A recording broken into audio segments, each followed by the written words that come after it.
guys! Welcome back to my channel, Balistoy Family Vlog. Ngayon, gagawa tayo ng laruka guys. First natin gawin is itong sliced pork. Tignan nyo guys, ganito ha, mahahaba at matataas. Yan, at yung lean mismo na ng pork, yung laman mismo.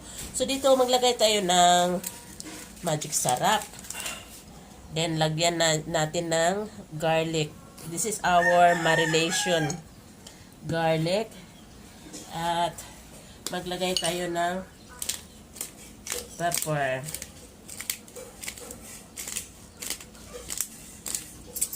Yan. So, ito na ngayon. Maglagay muna tayo ng tuyo. Kaunti lang. Kaunti lang. Then, ito na ngayon. Wala tayong lemonsito or calamansi or we don't have lemon. So, ang ilagay natin is suka. Ganon din naman ang labas, guys. Kaunti lang, guys. Yan. Dapat hindi magtutubig to masyado.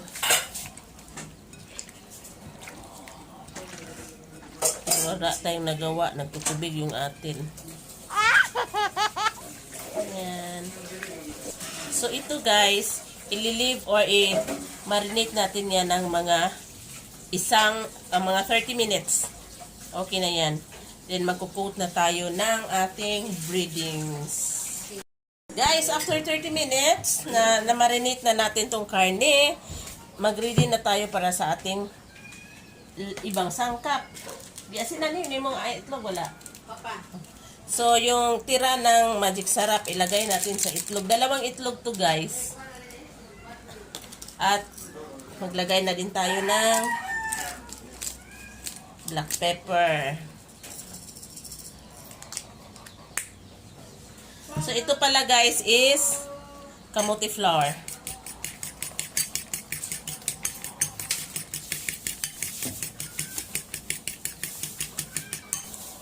Ganito lang yan, guys. And una natin gawin ay ilublob muna natin tong ating karne sa itlog. Then, dito sa kamote flour natin. Ganito lang, guys. So easy.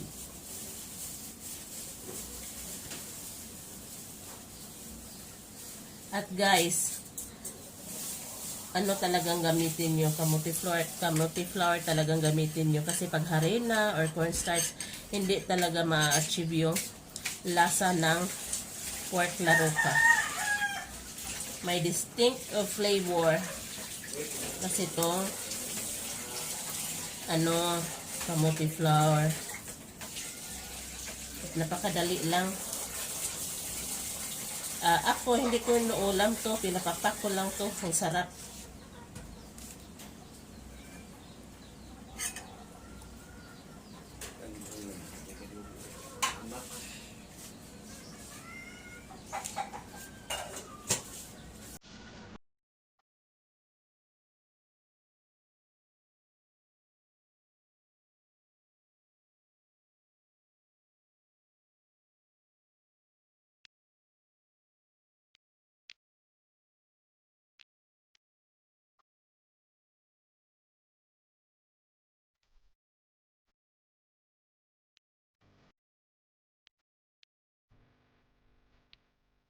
Ayan siya guys, pero magic yan mamaya guys, dadami yan at lulubo.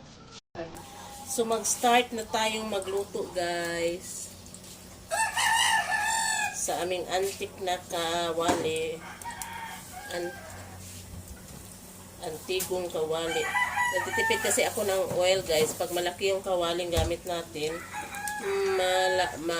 maraming oil din yung magagamit. Oh my God. Isa kulang kami sa mantika. Kaya, ganito.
guys, ito na yung ating laruka. Yan. Ito yung isang buo. Ayan. At napaka-crunchy guys. At napakasarap. Yan.